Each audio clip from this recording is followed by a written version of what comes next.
Ya, jadi hari ini kita mulai pertemuan pertama kali ya berkaitan dengan kuliah jarak jauh ya. Jadi mengenai kita hari ini membahas chapter 14 ya.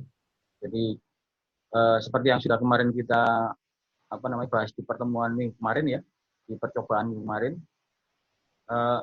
untuk buku yang kita gunakan ini sama dengan semester 3 sebelumnya ya. Jadi kita masih menggunakan buku PSO ya. Nah, ini sebelum saya lanjutkan, saya mengingatkan kembali ya, bagi mahasiswa yang kira-kira terlalu berat masalah pulsa dan sebagainya, ini saya istilahnya tidak memaksa ya untuk bisa menggunakan Zoom. Ya. Nanti ini saya buat rekaman, nanti saya upload di Google Classroom ya untuk barangkali bahan evaluasi, barangkali kalau ada yang tidak ikut. Kalau misalkan ikut ya, alhamdulillah bisa saling berdiskusi ya kita ya. Baik, pada hari ini kita membahas chapter 14 ya. Ini melanjutkan dari materi yang sudah kita selesaikan di semester 3 sebelumnya. Jadi kalau di semester 3 kita sudah mempelajari mengenai laporan income statement ya, dan kemudian dilanjutkan dengan laporan posisi keuangan ya. Di mana di dalam laporan posisi keuangan kita sudah membahas mengenai aset ya, baik aset yang sifatnya lancar maupun aset yang sifatnya tidak lancar. Nah, ini kemudian kemarin kita juga sudah membahas mengenai liabilitas ya atau kewajiban. Nah, ini yang sudah kita bahas ya, kewajiban yang sifatnya yang sifatnya lancar ya. Jadi ada current liabilities dan non current liabilities. Nah, ini yang current liabilities itu sudah kita bahas di semester kemarin. Jadi untuk hari ini kita membahas mengenai non current liabilities ya. Jadi artinya kewajiban atau hutang ya yang sifatnya jangka panjang. Jadi untuk chapter 14 ini kita bagi menjadi 2 sesi ya. Mungkin dengan pertemuan minggu depan. Jadi artinya sini fokus kita nanti mempelajari apa yang dimaksud dengan kewajiban jangka panjang ya atau non current liabilities ya, apa jenis-jenisnya, kemudian bagaimana pengakuan atau rekognisi ya, kemudian pengukuran atau valuation-nya atau measurement-nya ya, dan terakhir adalah penyajian atau pelaporan. Jadi kalau dalam akuntansi itu kan sebenarnya 3 hal itu ya, kapan kita mengakui ya, kemudian berapa yang diakui atau dilaporkan, yang nilainya berapa, diukur berapa, dan terakhir bagaimana pelaporannya, ya. Itu yang menjadi pokok pembahasan kita. Nah, ini berkaitan dengan non current liabilities. Ini intinya yang kita bahas untuk pertemuan siang ini ya. Ini kita fokusnya membahas di bagian bonds ya atau obligasi, utang obligasi. Ini kemudian minggu depan barangkali kita lanjutkan dengan hutang jangka panjang yang lain ya, selain obligasi.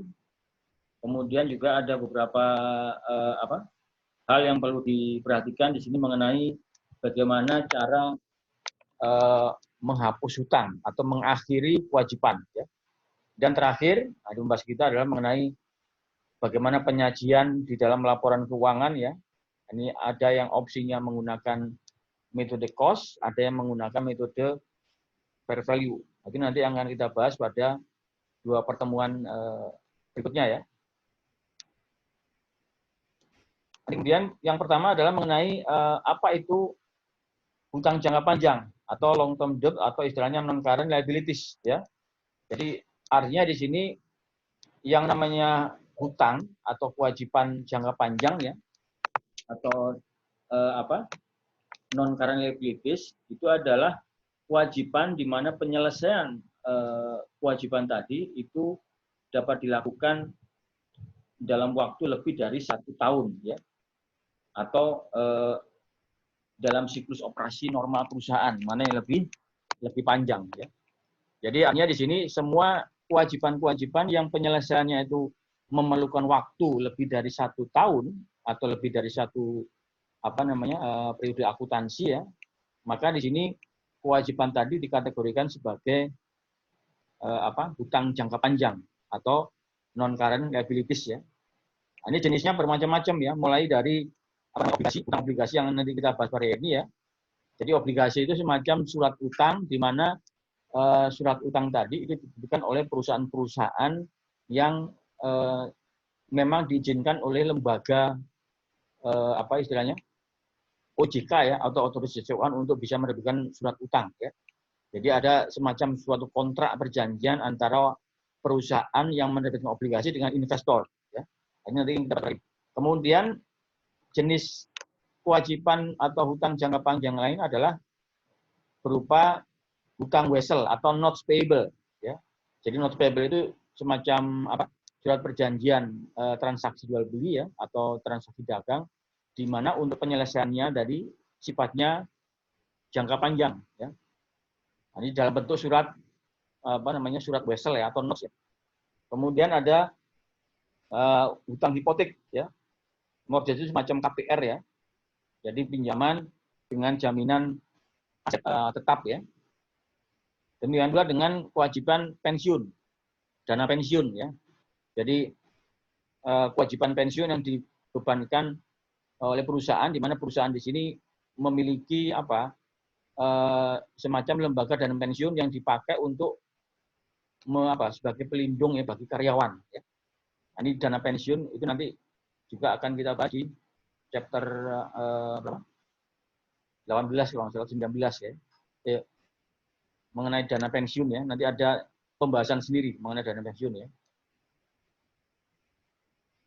Kemudian juga yang perlu diperhatikan di sisi lain dana pensiun adalah kewajiban leasing atau pinjaman leasing ya. Leasing itu semacam sewa guna usaha ya. Jadi hutang atau kewajiban-kewajiban tadi sepanjang penyelesaiannya itu memerlukan waktu lebih dari 1 tahun, itu dikategorikan sebagai non current liabilities ya. Ini nanti di dalam laporan posisi keuangan ini ditempatkan di bagian liabilities ya. Artinya di sini klasifikasinya itu dibagi 2 kan, ada yang sifatnya current, ada yang sifatnya non current. Kenapa perlu dibagi? Karena untuk istilahnya menilai resiko perusahaan. Cash flow perusahaan ini dalam jangka pendek itu bisa nggak memenuhi kewajibannya ya. Jadi makanya perlu dibagi, ada kewajiban yang sifatnya jangka pendek atau current ya, ada yang sifatnya jangka panjang. Kalau jangka panjang itu artinya di sini perlu ada antisipasi kan untuk menyelesaikan tadi ya. Jadi kalau sudah mendekati 1 tahun ke depan ya nanti bisa digeser, yang awalnya masuk sebagai non current ya bisa dipindahkan atau diklasifikasikan sebagai current liabilities. Ini hanya masalah penempatan klasifikasi saja. Jadi kalau klasifikasinya itu ada yang sifatnya jangka pendek, ada yang sifatnya jangka panjang ya. Ini obligasi. Jadi obligasi itu semacam surat utang ya. Jadi biasanya yang bisa menerbitkan obligasi itu hanya perusahaan-perusahaan corporate ya. Jadi perusahaan corporate. Kedua adalah pemerintah atau negara ya, dan pemerintah daerah. Ini provinsi ataupun kabupaten ya. Ini di beberapa negara, terutama di negara maju ya, itu bisa menerbitkan surat utang tadi. Jadi semacam surat surat utang ya, di mana dalam surat utang itu ada semacam kontrak atau perjanjian ya antara investor dengan obligor namanya. Obligor itu perusahaan yang menerbitkan obligasi tadi. Jadi intinya di dalam surat obligasi itu ada janji untuk melunasi hutang tadi. Jadi contoh misalkan perusahaan menerbitkan obligasi senilai 1 miliar. Maka dalam surat obligasi itu ada janji untuk membayar hutang tadi 1 miliar tadi sesuai dengan jangka waktu yang disepakati. Misalkan selama 3 tahun ya. Nah, ini setelah 3 tahun sampai jatuh tempo baru dilunasi. Dan dari awal kontrak sampai jatuh tempo biasanya pihak obligor itu akan membayar namanya kupon. Kupon itu semacam bunga ya yang sifatnya tetap yang disepakati atau ditetapkan oleh pihak obligornya. Itu obligasi ya. Jadi jenis obligasi itu beberapa jenis ya. Ada yang sifatnya berjaminan ya atau secure bond, ada yang sifatnya unsecure bonds ya. Jadi obligasi yang memberikan atau menjaminkan suatu aset tertentu ya. Kemudian juga obligasi yang sifatnya term ya atau obligasi apa namanya? Term bonds ya, ada serial bonds, ada callable bonds. Ini pertama adalah mengenai secure bonds atau obligasi jaminan ya. Jadi di sini surat utang obligasi tadi dijamin dengan aset yang dimiliki oleh penerbitnya atau obligor ya. Ini dengan jaminan atau dengan jaminan lain dari pihak ketiga. Jadi misalkan perusahaan punya apa? Aset tanah ya atau mungkin aset pabrik. Ini pabriknya ini dijaminkan untuk kepentingan penerbitan surat berharga atau surat obligasi tadi. Jadi pihak siapa? Investor, itu kalau misalkan pihak siapa? Obligornya itu tidak mampu membayar, maka dia bisa menyita aset yang dijaminkan tadi ya. Jadi bentuk secured bond ada sifatnya guaranteed bonds ya atau mortgage atau sifatnya dengan apa jaminan hipotek atau aset tetap ya. Ada collateral trust bonds ya. Ini jadi caranya di sini ada jaminannya lah ya dari pihak obligor ya kepada pihak investor. Ini yang kedua adalah unsecured bonds, jadi obligasi yang tidak berjaminan. Artinya di sini obligor tidak menjaminkan secara khusus aset yang mereka miliki. Tapi di sini perusahaan menjamin kekayaan secara keseluruhan ya. Kenapa bisa terjadi? Karena di sini perusahaan itu memiliki semacam apa? Memiliki nama baik ya. Jadi perusahaan yang kalau sudah berdiri puluhan tahun ya, itu kalau menerbitkan obligasi, dia bisa tidak perlu menjamin asetnya, tapi nama baik perusahaan dijadikan sebagai jaminan ya. Jadi artinya dia tidak ada jaminan khusus yang dijadikan sebagai sebagai jaminan ya untuk penerbitan obligasi. Jadi namanya obligasi itu adalah semacam hutang piutang aja ya. Tapi di sini bentuknya adalah berupa surat sertifikat ya yang diterbitkan oleh obligor ya. Jadi kalau di negara kita pemerintah itu kan ada istilahnya sertifikat SUKO ya atau ORI, obligasi retail Indonesia ya, kalian pernah dengar ya. Jadi obligasi yang dikeluarkan pemerintah untuk retail. Jadi untuk retail itu ya untuk masyarakat umum yang istilahnya menginginkan pendapatan tetap. Jadi pendapatan tetap itu pendapatan dari kupon atau bunga tadi yang diberikan secara periodik ya. Nah, ini berikutnya term bonds. Nah, ini obligasi yang diterbitkan dan dilunasi sekaligus. Artinya di sini term itu artinya obligasi tadi pelunasan saat jatuh tempo. Jadi contoh tadi menerbitkan obligasi senilai 1 miliar. Nah, ini jangka waktunya selama misalkan 2 tahun. Maka di sini obligasi tadi itu akan dilunasi oleh obligornya saat jatuh tempo 2 tahun kemudian. Ya. Berbeda dengan serial. Kalau serial itu pelunasan secara bertahap, diangsur. Jadi misalkan selama 3 tahun diangsur sebanyak 2 kali atau mungkin 3 kali. Ya, itu serial, ini bertahap ya. Kemudian ada callable bonds, itu obligasi yang di mana pihak penerbit ya, itu punya hak untuk membeli kembali dari investor ya. Pada harga tertentu pada masa yang telah ditetapkan. Jadi contoh misalkan obligasi senilai 1 miliar tadi, umurnya misalkan sampai 3 tahun. Nah, ini kalau bentuknya callable bonds, itu pihak obligor atau emiten yang menerbitkan obligasi ya, itu punya hak untuk membeli kembali kepada investor sebelum masa jatuh tempo. Jadi sebelum 3 tahun, dia punya hak untuk membeli dengan harga yang telah ditetapkan di awal ya, dalam kontrak. Ya. Nah, ini namanya callable ya. Kemudian ada convertible atau obligasi yang bisa dikonversi menjadi saham. Ya. Jadi convertible bonds itu obligasi yang sifatnya bisa dikonversi ya. Jadi kalau kemarin kalian belajar mengenai saham, saham ada saham convertible ya. Jadi artinya di sini nanti kita juga di chapter 15 ya, itu kita juga ada sifatnya convertible share ya. Jadi saham-saham yang sifatnya yang bisa konversi menjadi saham biasa. Nah, ini bentuknya berupa surat utang. Jadi kalau konvertible, ini kan posisinya dia sebagai kreditur. Investor tadi ya, sebagai kreditur. Kalau dikonversikan nanti yang awalnya kreditur atau pemberi pinjaman berubah menjadi investor, pemegang saham. Ini hanya memindahkan klasifikasi yang awalnya di liabilities dipindahkan ke equity. Nah, ini kalau convertible ya.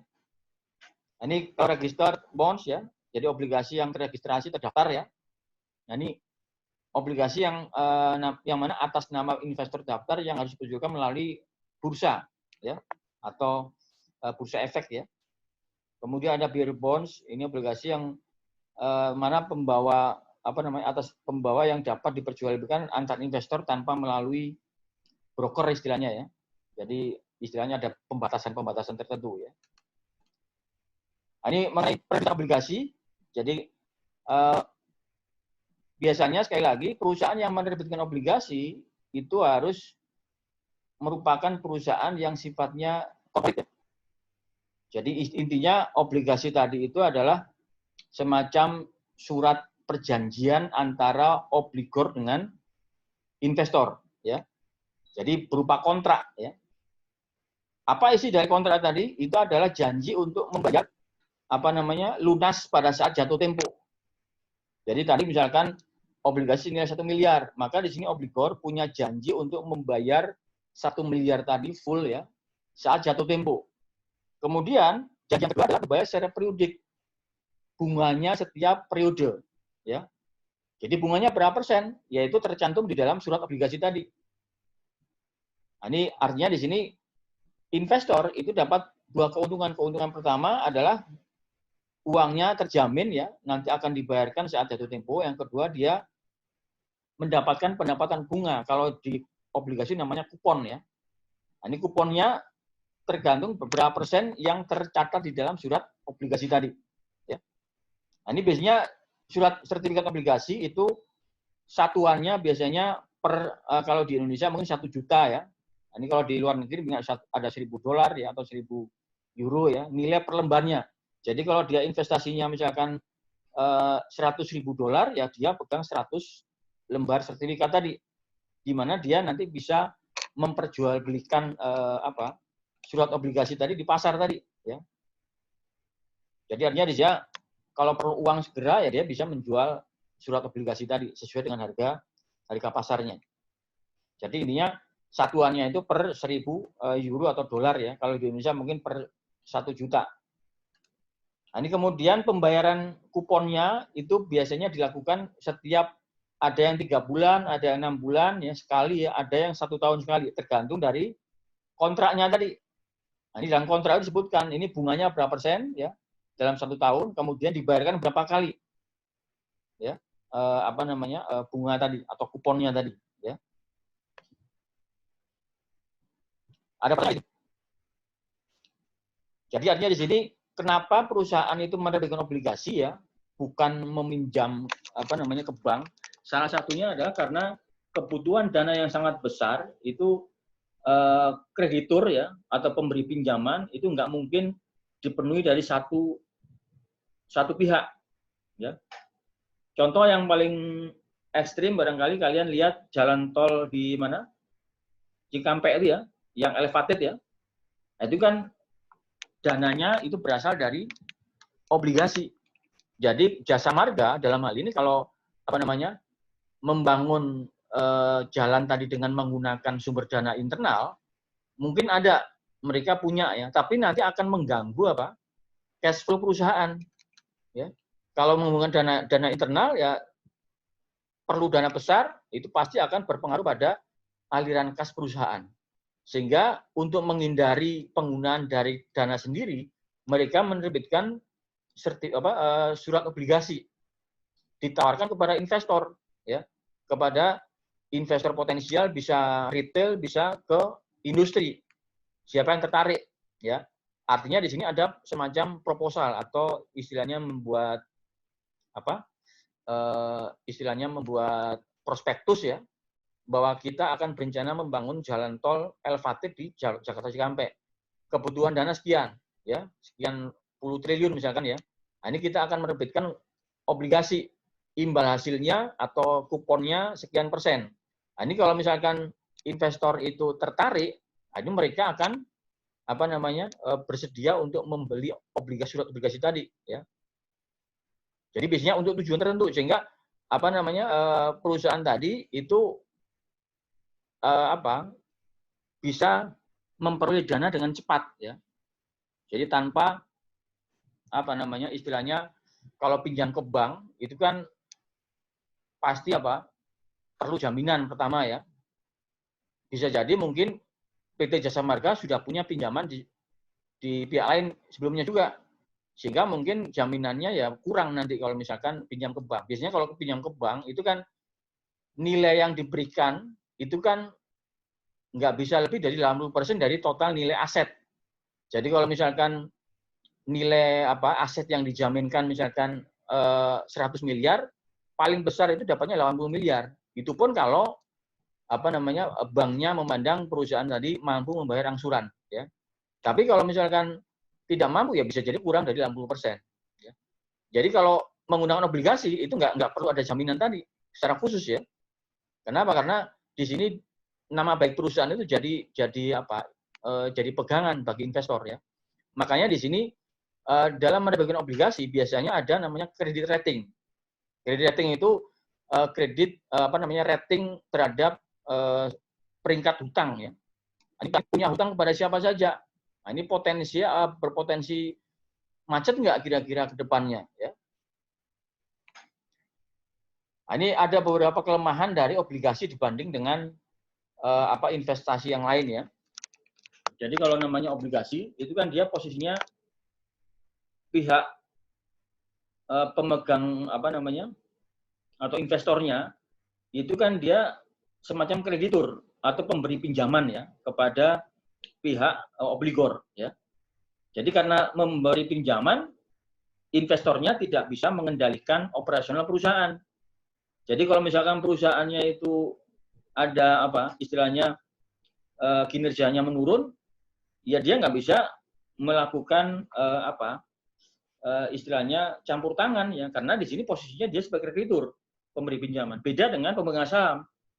Kalau pemegang saham, kalau kinerja perusahaannya itu turun, ya dia bisa campur tangan, bisa mengganti direksinya atau mungkin melakukan upaya-upaya supaya kinerjanya itu tidak jatuh lagi, ya.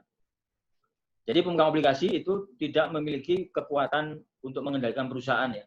Sehingga dia tidak bisa mengontrol atas penilaian peringkat investasi tadi. Ada peringkat hutang tadi, ya, atau credit rating.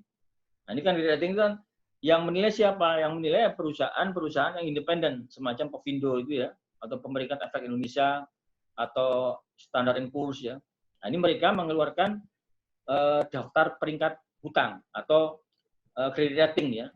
Nah, ini sebagai pegangan bagi investor dalam berinvestasi pada obligasi.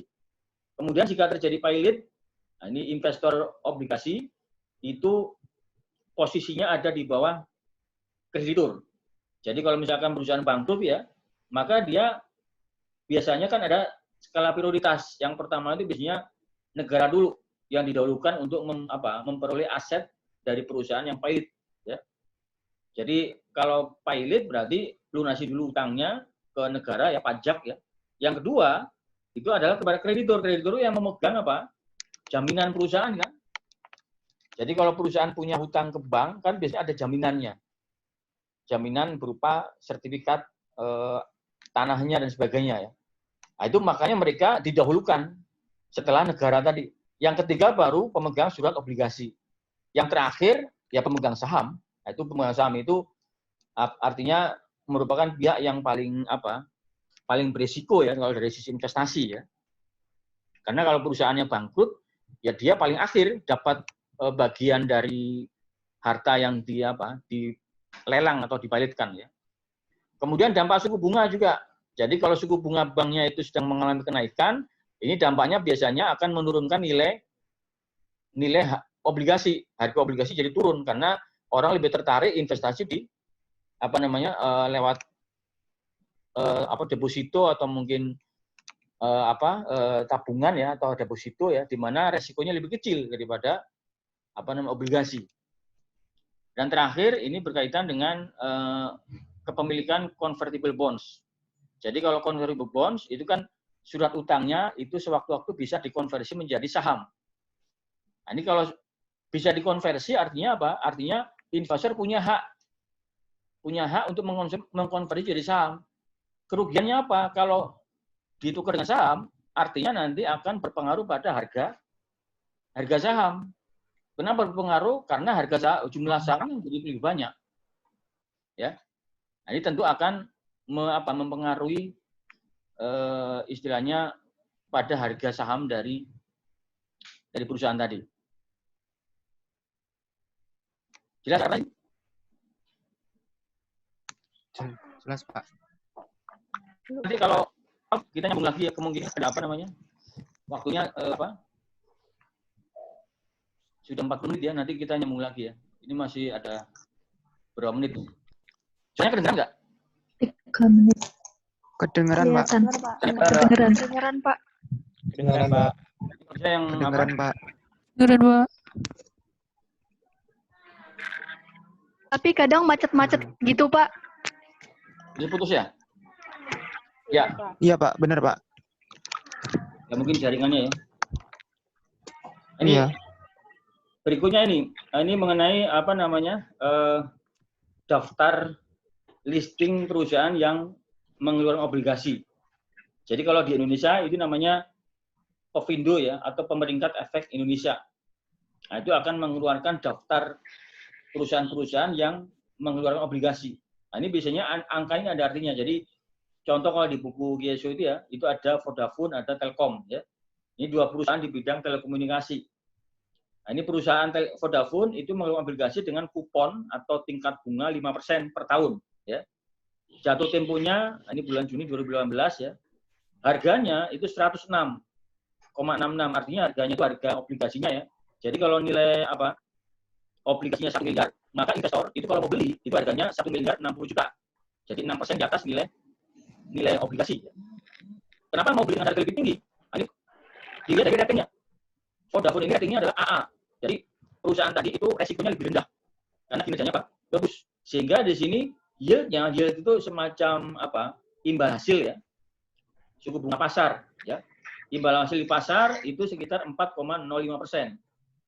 Nah, ini logikanya di sini investor memandang bahwa dia akan mendapatkan kupon atau bunga ya di atas suku bunga pasar. Makanya ini namanya premium. Ya. Jadi harga yang dibayar oleh siapa? Investor itu di atas nilai tercatat ya, atau nilai face value. Jadi kalau misalkan harga obligasi 1 miliar, dia bersedia membayar dengan harga di atas nilai 1 miliar saat ini ya. Ini Vodafone. Berbeda dengan Telkom Italia. Telkom Italia ini walaupun kuponnya lebih tinggi, tetapi di sini ratingnya dia BB+. Ya. Sehingga investor kalau mau beli, ya harga belinya sama sebesar nilai nilai yang tercatat. Jadi kalau dalam surat obligasinya itu 1 miliar, ya dia mau beli dengan 1 miliar, nggak mau beli di atas itu, karena dia memandang yield yang tingkat suku bunga pasar itu adalah sama dengan kupon yang diberikan oleh Telkom. Ya. Ini dari angka ini kita bisa melihat semakin tinggi ratingnya itu akan semakin rendah yield yang diberi suku bunga pasar ya. Atau harga yang dibeli investor lebih tinggi daripada nilai yang tercatat atau face value. Jadi artinya di sini investor itu bersedia membayar 1 miliar 60, tapi nanti saat jatuh tempo dia terima 1 miliar. Paham ya? Dia terima 1 miliar saat nanti jatuh